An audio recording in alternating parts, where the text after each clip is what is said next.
Roma Wines present Suspense.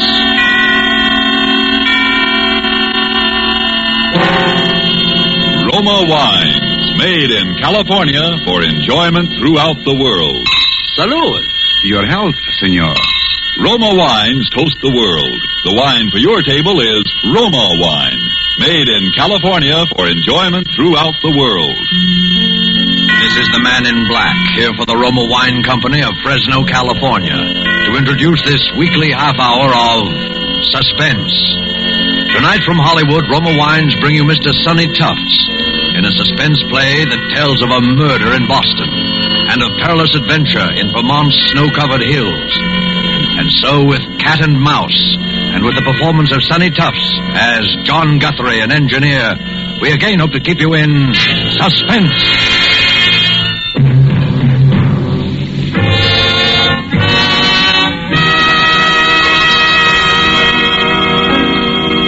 W1QXL, W1QXL, W1QXL. This is W1RBX calling W1QXL, W1QXL. This is WIR, Montclair, Vermont, calling and standing by. W1RBX, W1RBX. This is W1QXL in Boston, returning. Hiya, Guthrie, how you been? Signal's clear, good signal. I'm in. W1QXL, W1QXL, W1RBX back. Hello, Lockwood. I'm fine. Signal's good up here. I got lots to tell you. Been trying to get in touch with you for the last couple of hours. Where you been? Out to dinner with Valentine? Go ahead. Sorry, Guthrie, I haven't seen Val today. She hasn't answered her phone. Guess she's awful tired of picking it up and hearing me on the other end proposing. Anyhow, I've been working hard. Oh, had a little excitement here at the laboratory an hour or so ago. Thought we had a prowler on the grounds. But guess it was a false alarm. Nerves, I guess. What's your news, Guthrie? I've got a bit for you myself, but let's hear yours first. Go ahead. Okay. Well, as far as I'm concerned, kiddo, you can set up a date for demonstration for the Army Signal Corps and the Naval Ordnance people just as soon as you like. We're in the clear now for keeps. I got the last bug out of the screen this morning, and it ought to make the prettiest little image you ever saw. And if the brass hats put the steam on, I don't see why it shouldn't be in there fighting in a couple of months. Now, let's hear about you. Go ahead. Boy, that sounds great. Hold it, Guthrie. Something going on here. Keep listening. I'll be back in a second. Who is it? Who's out there? Who's there? Get out from there, I'll shoot. Come out. Stop. Stop.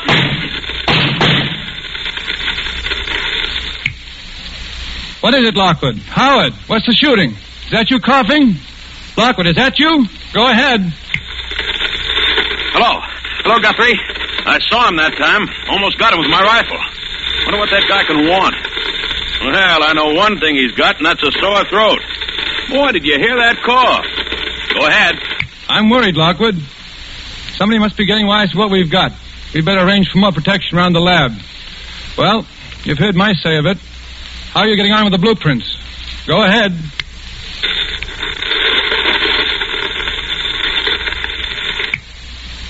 Did you hear me, Howard? Go ahead. W1QXL, W1QXL.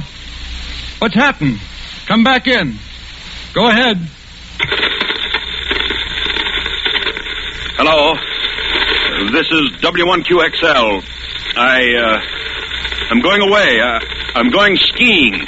I'm going skiing up in Sunbury, Vermont at the Phoenix Hotel.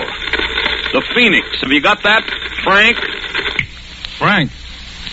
What's all this about you going skiing? You've never been on skis in your life. Besides, I'm coming up to see you, and it's important. We'll get together now on the blueprints, okay? At the Phoenix Hotel. Go ahead, Frank.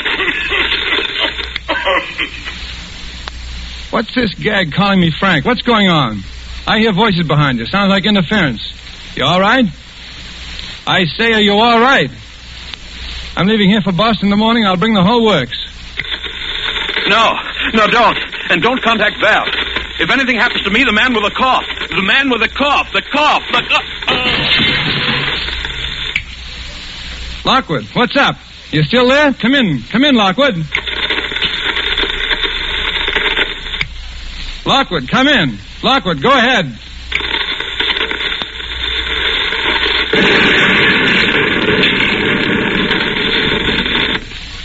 W1QXL, W1QXL. This is W1RBX calling. Go ahead. W1QXL, W1QXL.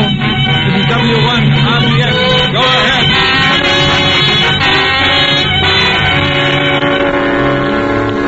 Tonight for Suspense, Roma Wines bring you a star, Mr. Sonny Tufts, whom you have heard in the prologue to Cat and Mouse by Hugh Pentecost. Tonight's adventure in Suspense.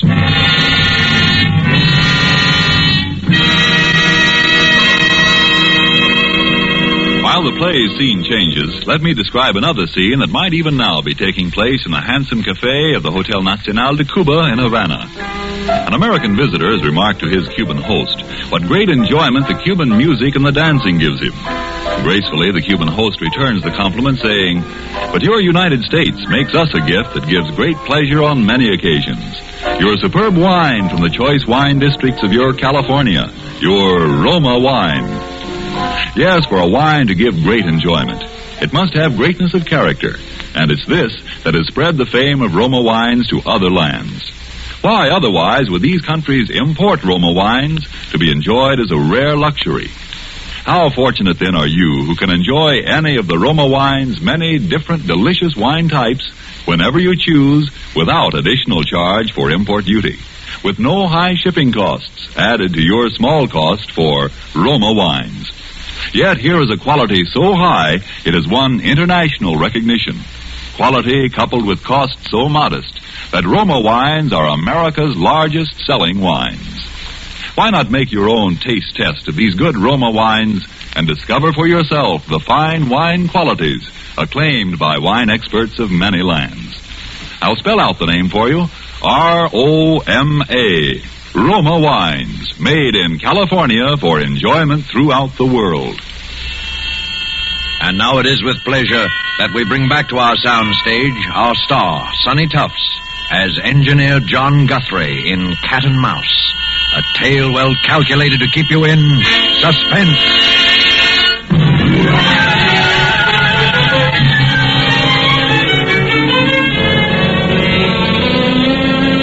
Well, that's about all the facts we know, Miss Ames. Yes? The bruises on Mr. Lockwood's head were a little hard to explain, as you pointed out. It was the explosion that killed him. That seems to be fairly... Dr. Vaughn, yes, the explosion may have been what actually was the final cause of his death. I take a doctor's word like you for that. But those marks and bruises... Suppose he'd been beaten, hit over the head in order to make him... In order to make him what? What? I can't say any more, Dr. Vaughn. I don't know quite what I'm talking about anyhow, I guess. You see, Howard had been experimenting with something. He had a collaborator. Collaborator? Yes, I don't know who. Howard would never... Well, he used to talk to this other man on shortwave. They both had shortwave sets. Radio hams, you call them. Those amateur radio operators. Yes. Well, I must go. Oh, let me help you with your coat, Dr. Vaughn. Oh, thank you. I must say that after talking to you, I'm partly convinced, Miss Ames, but murder's a pretty difficult thing to prove, especially in this case, and... Oh, excuse me. I'll be going, then. Hello? Yes? Who? Mr. Guthrie. Well... Oh, I see. Well, if you was a friend, Where? In the drugstore? Yes, I'll wait. Just come right up to apartment 15E. Yes.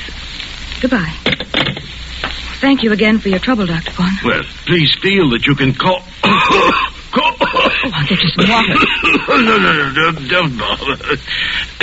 Too many cigars. Bad larynx. I'm awfully sorry. I'll say goodbye. Sure you're all right? No, it's perfect. Don't worry. I'll keep in touch with you, Miss Ames. Yes. Well, goodbye now.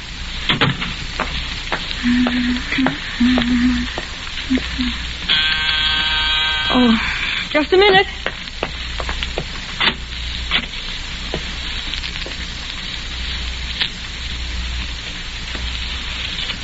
Hello, you must be Valentine Ames. Yes, I am. I'd recognize you anywhere. Well, Are you Mr. Guthrie? Just throw your things in that chair there. You're just as I pictured you.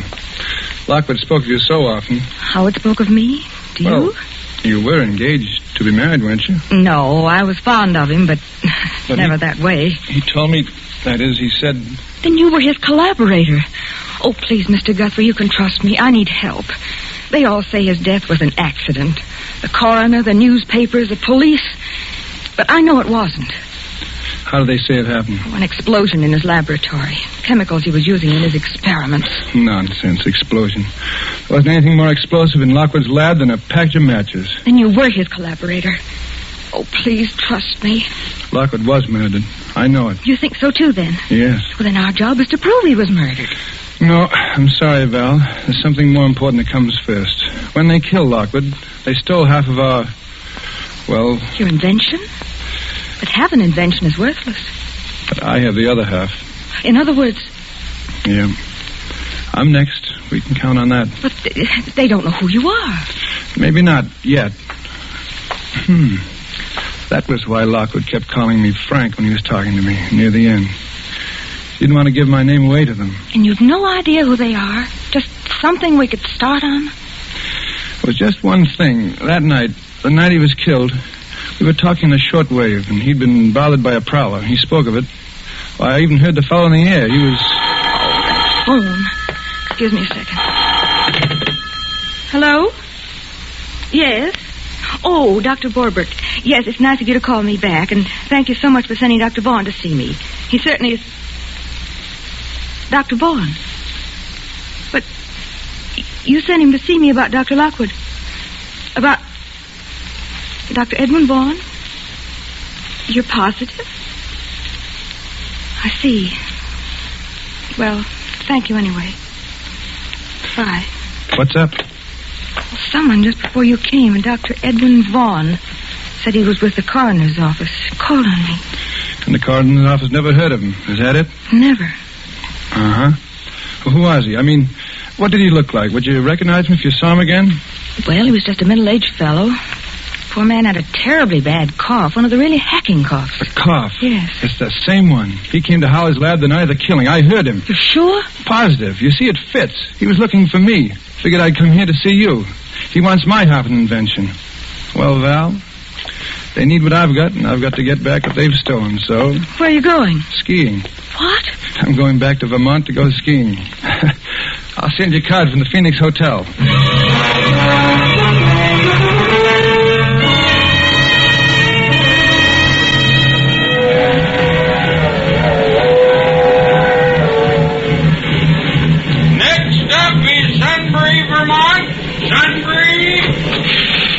Bring me an orangeade, Porter.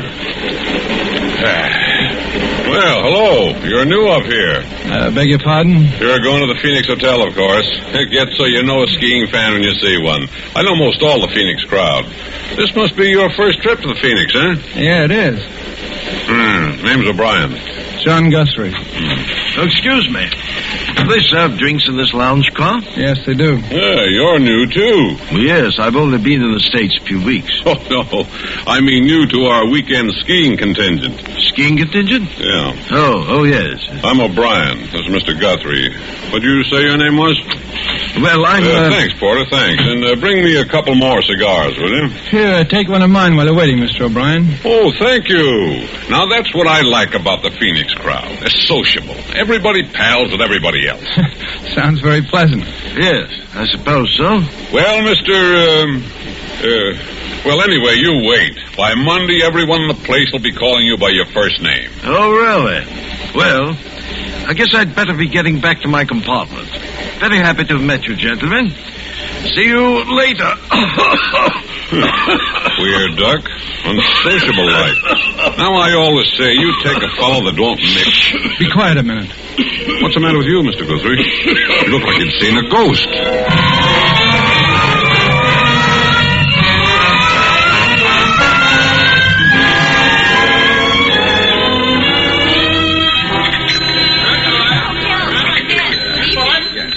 Good evening, Mr. Guthrie. I trust you're feeling refreshed now, sir. Yeah, 3 hours sleep and a long walk was just what I needed. Any messages for me? No, sir. Good evening, Mr. O'Brien. Hello there, hello. Ah, there you are. I've been looking for you everywhere. Want to introduce you around to some of the folks here. Well, thanks, Mr. O'Brien. I would kind of like to get acquainted. Why, sure. Be sociable. You see the old lady in the wheelchair? That's Mrs. Garvey. Mrs. Garvey, eh? Yeah. They're new here, too. Legs paralyzed, poor soul. Always sits and knits. The husky man's her husband. Well, hello there, folks. Hello, Irishman. Well, Feels good here. so you're our newcomer. Only one of them, yeah. And this sweet soul, Mr. Guthrie, is Mrs. Garvey. You'll excuse my not shaking hands. I'm all tied up in this ball of wool. When you can't walk, you compensate by keeping the hands over busy. Well, it's very considerate of you to make me feel at home here, Mrs. Garvey and Mr. Garvey. Surprised a strong young man like you isn't in the army. Really, Daddy, you have to excuse him, Mr. Guthrie. Nosy and fresh. Well, there's no harm done. See, I'm an engineer, and they've deferred me. Theory is I'm doing my share as is, I suppose. I'm a promoter myself. Here, Daddy. Hold out your hands. That's it. Now, don't wiggle or my wool will slip. And I'm not in the army because I'm too old. Took advantage of the over 38 law. I'm 59. He's a card, isn't he? Sure is. Just what is a promoter, Mr. Garvey? Careful, Daddy. Those knitting needles almost stuck you then. They're special needles, Mr. Guthrie. Sharp. Why, they could cut ice or pierce wood. Or kill a man. Yes. Yes, I'll be careful, Mother. So you're an engineer, Mr. Guthrie. I knew an engineer. Fine boy. Oh, I remember him. He was a dear boy. Anybody I know? No. I thought I'd try to get him to come up here. Was working on an experiment I was very much interested in. He wouldn't do business with me, no. Yeah? Now, bring your hands together, Daddy. That's a good boy. Fine. Daddy has such big, strong hands, yet they're so gentle. Well, the boy's dead now. Met with an accident, I think. Really? What did you say his name was? Howard Lockwood. Yes, Lockwood. He had a collaborator I've been trying to locate. He and I could really have a long talk. Say, by the way, Guthrie, have you seen that bird, the unsociable one we came up in the train with? No, I haven't. He's probably a big businessman. He seems so nervous. I tell you, it doesn't pay. Be sociable. Business can always wait. Definitely. When I see how little you fellas get out of life, I thank heavens I had the sense to retire. How long have you been retired, Mr. O'Brien? Be 4 years in June. You were in business for yourself? No, I was a professional man. Oh, I see. Medicine? No, detective. I was with the FBI.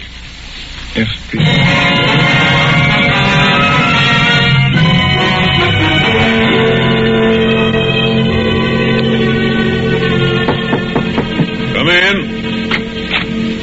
Well, Guthrie, come in. Feel just like a nice sociable talk. Sit down.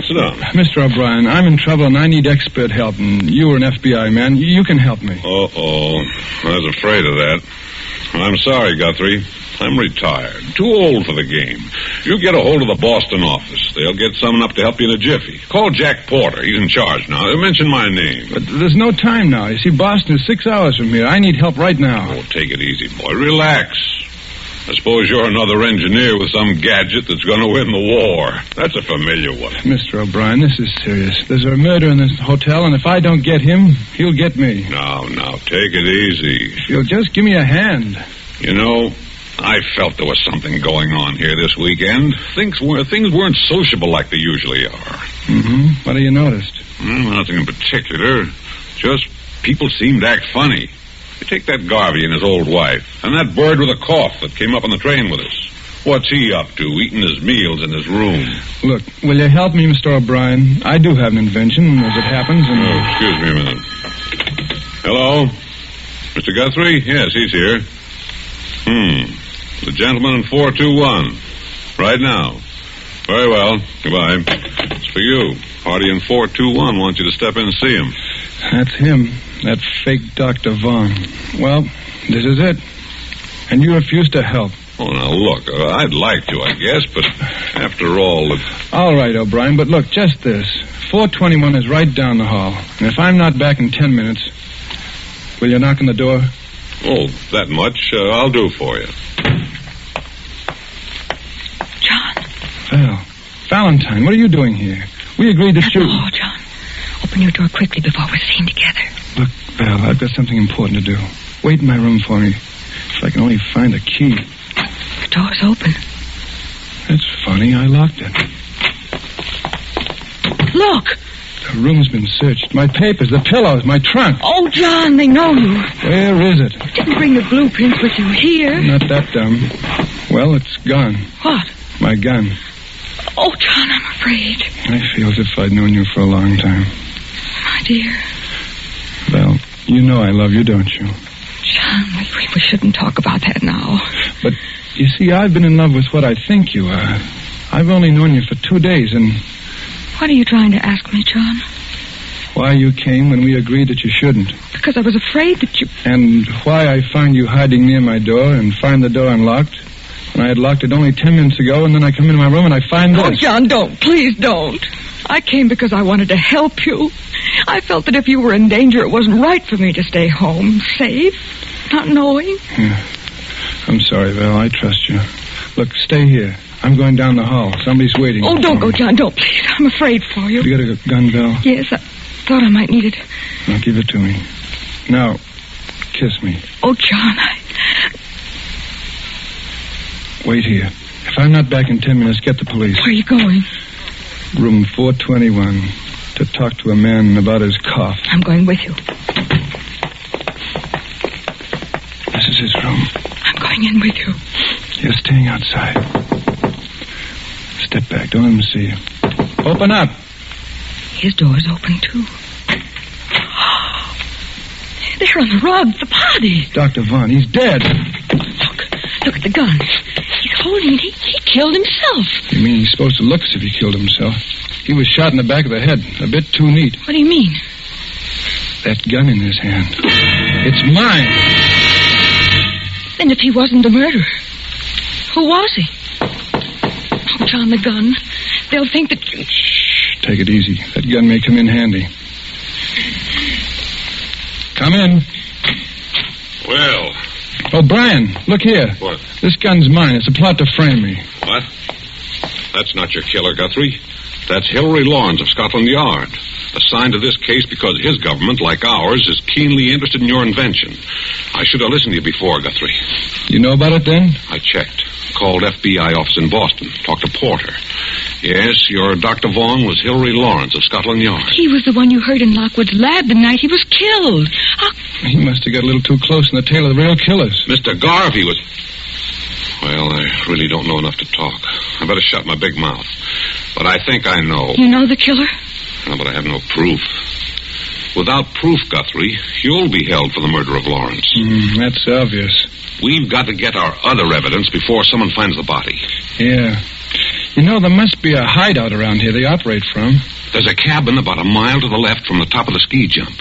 I saw it one day when I got lost. I've got a funny hunch it might be the place. If we can get there and find something involving them before the hotel people find this body and arrest you, we'll be... Well, what are we waiting for? Come on, let's go. Come on back to my room, Val. See you downstairs in 5 minutes, O'Brien. If we don't find proof, John, what then? Then we get murdered or get held for murder.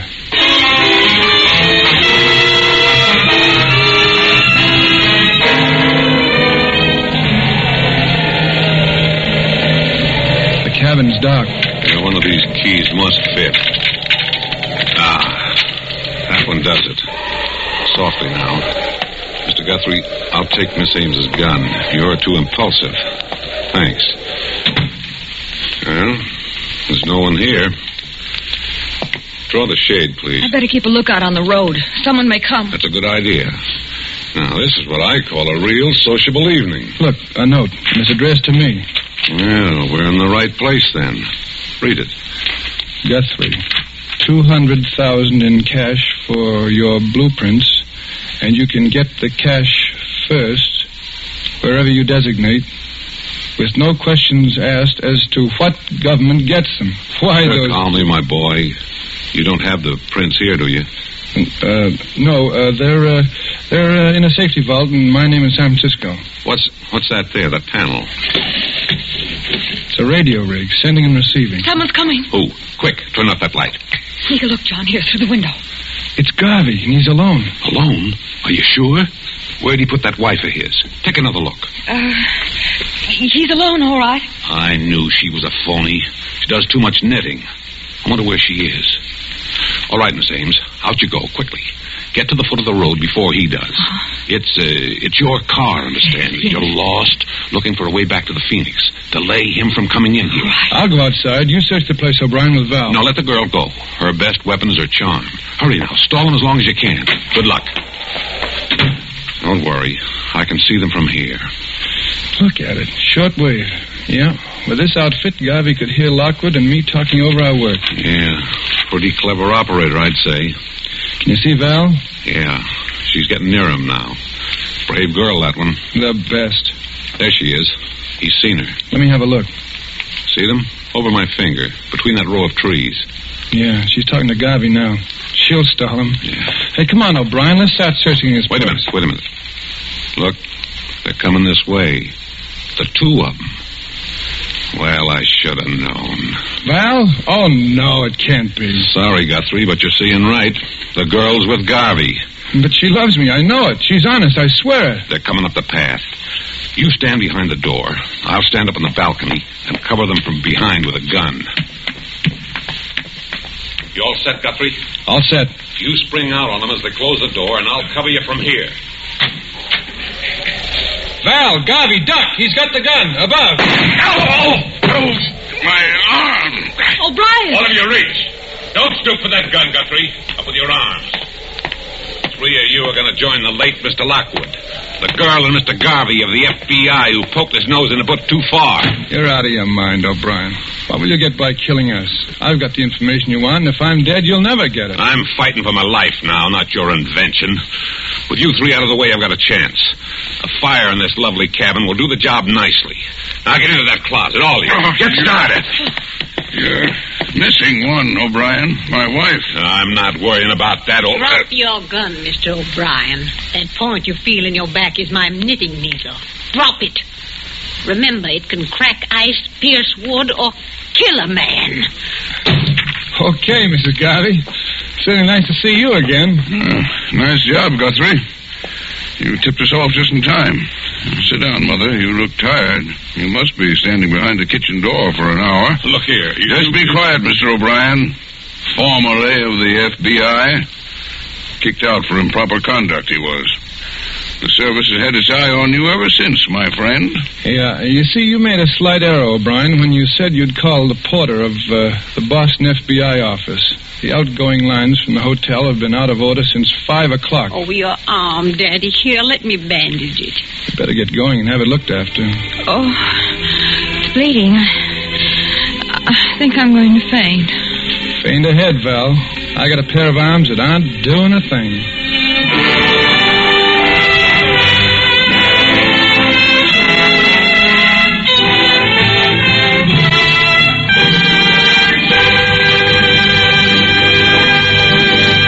And so closes Cat and Mouse, starring Sonny Tufts, tonight's tale of Suspense.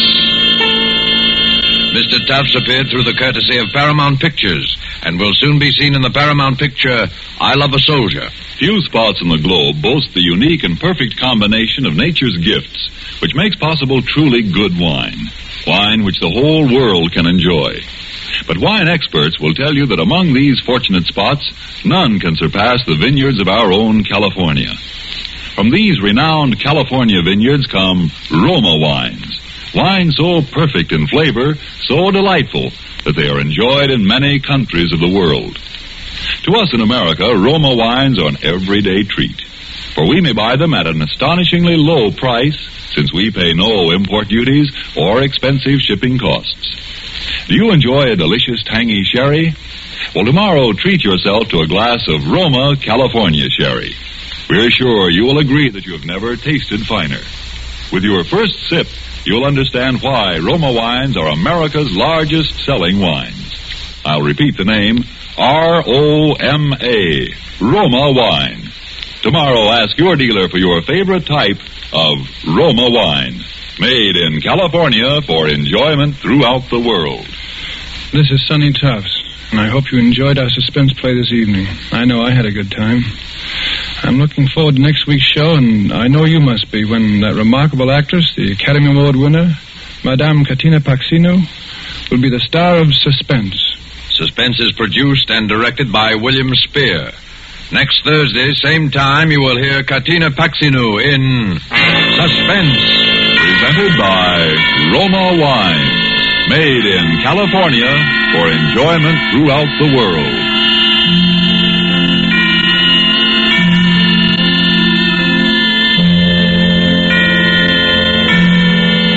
This is CBS, the Columbia Broadcasting System.